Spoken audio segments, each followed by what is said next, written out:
We have Doug. Doug is from DreamWorks. He has spent a lot of time with things like microservices. And Joe basically works with a software-defined storage vendor. We have Omer basically working from IC on a security aspect. Ian is involved in different codec technologies from Teradici. And we have Joel at the end, who is basically works in compliance on Microsoft Azure. So just to give you, those are the people we have on here. And just to quickly get like a, just get kind of a sense of who we have in the room here. How many people in here have basically kind of played around with virtualized workstations, remote technology, and that sort of thing? Cool, it's a good amount. And how many people plan on doing this kind of in the future, really? Right, so a lot of you. That's really, really good.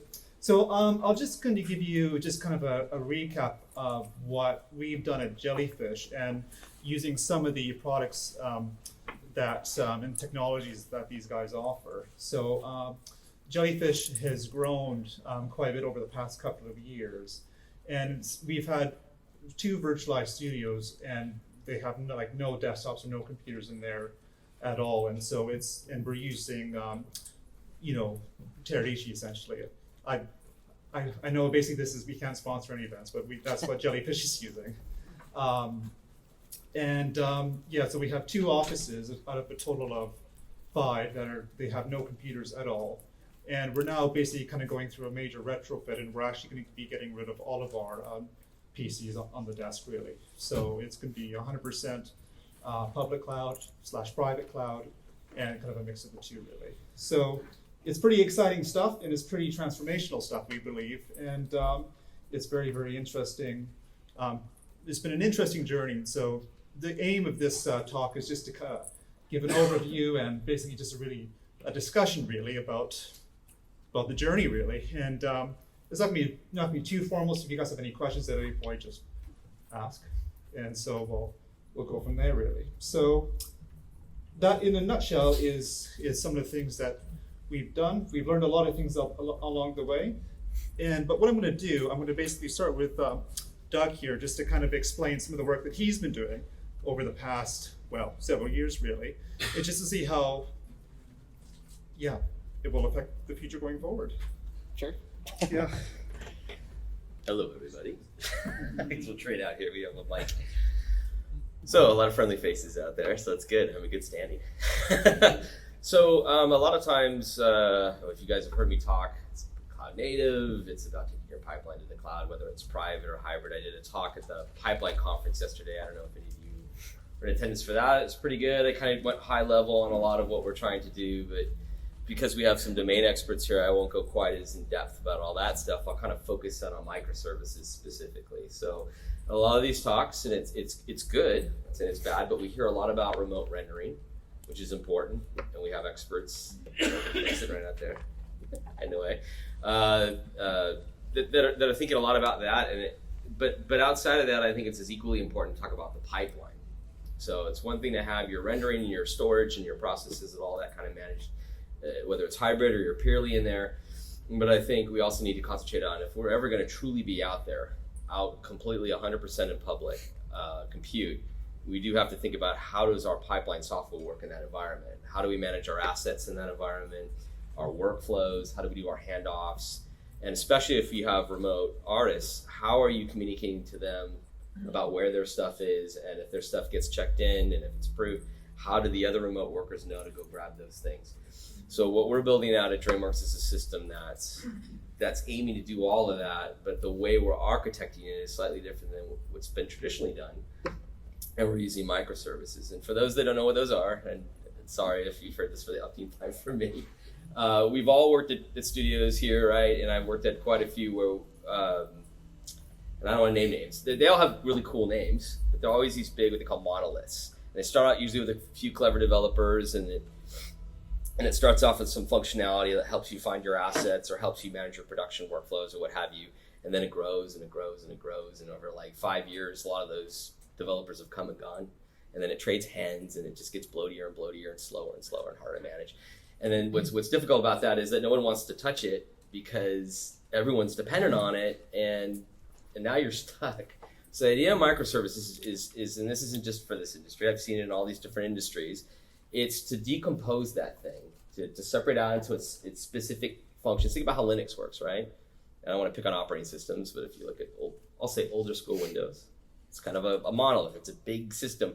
A lot of studios are afraid to use it because the fear is that it's unstable because it's big and it's bloating and it's hard to kind of make efficient. Whereas Linux, you have all these different packaged, tinier little things that all work together, right?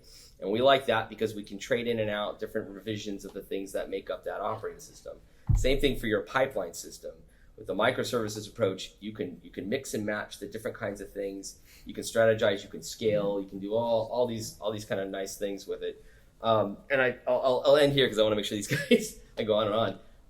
One thing to take note of is the monitorability is there, the scalability is there, but it's also building on standards. And so I know there's an intimidation factor a lot of times about, well, my user base doesn't know how to write microservices. It doesn't feel like something that's even in our domain. It's very accessible. I wish I had a slide I'd show you. It's like you could use, if you're comfortable in Python, a lot of pipeline developers are. In Python, it's almost like 2 lines of code on top of the framework that they just give you to get a little bit of execution out of that. And it's cloud ready, it's a true microservice, and it gets all the values and benefits that I could go on and on about. So that's just a general overview of just the microservices aspect, and I want to kind of hand it off to... Sure.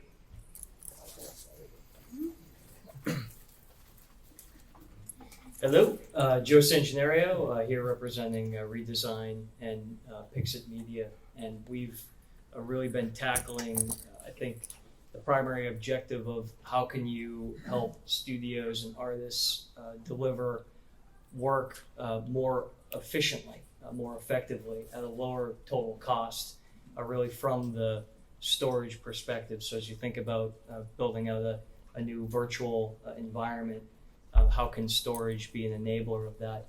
In my opinion, I think that historically, production pipelines and storage infrastructure have been 2 separate discussions, and typically, the path towards that objective of delivering a more efficient production environment or a more efficient studio has been delivered from the perspective of just pipeline or the perspective of just storage and just infrastructure.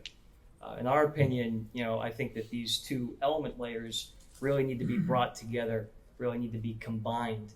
I think that storage infrastructure can be the enabler of the pipeline and the enabler ultimately of the artist and of the studio to do work more efficiently. We came across a major problem with the largest post-production facility in the world at one time. This was about 3 years ago.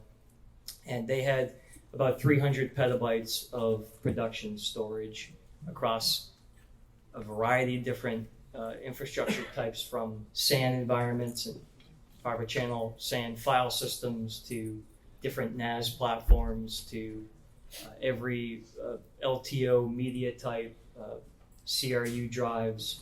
They had a number of different workflows that were disparate and using siloed infrastructure.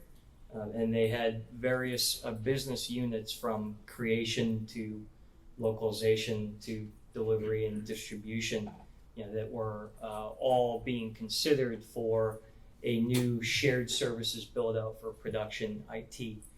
In our opinion, this is one of the hardest problems that we came across, and their objective was consolidate, deploy as little on-premises infrastructure as possible, and help deliver a workflow that moves towards more public cloud enablement. And we had to go out and look for a storage solution that we felt could solve this challenge. The way that we evaluated storage technologies at that time, we had a few asks that technology needed to be able to deliver. The first was that we felt it needed to be Ethernet based, as Ethernet was being able to scale exponentially in terms of capacity and the price point of Ethernet dropping, and the ability for Ethernet to be more lossless versus the standard fiber channel model as being the only approach to lossless data paths. We felt like the storage solution needed to be Ethernet. It needed to be extendable. So we were looking for an extendable Ethernet storage solution. We also felt like it needed to be software defined. Software defined because it really needs to be fully integrated into the pipeline. So to the extent that the file system could deliver metadata and be API driven, we felt that was going to be the best to enable the right workflows, the most efficient workflows. It also needed to leverage commodity infrastructure across any tier of performance. And then that same file system should be able to encompass legacy infrastructure that a client or studio has already invested into, including the ability to still tape out.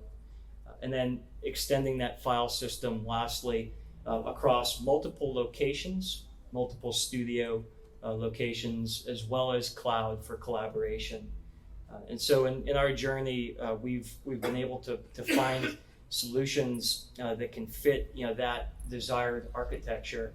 But ultimately, I really think that storage and pipeline needs to be combined. It needs to enable multi-site collaboration. It needs to be able to deliver every tier of performance. It needs to be able to scale exponentially.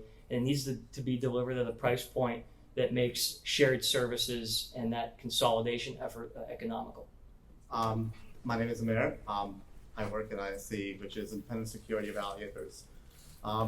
We're based out of Baltimore, and essentially what we focus and think about every day is, specifically for media entertainment, is security.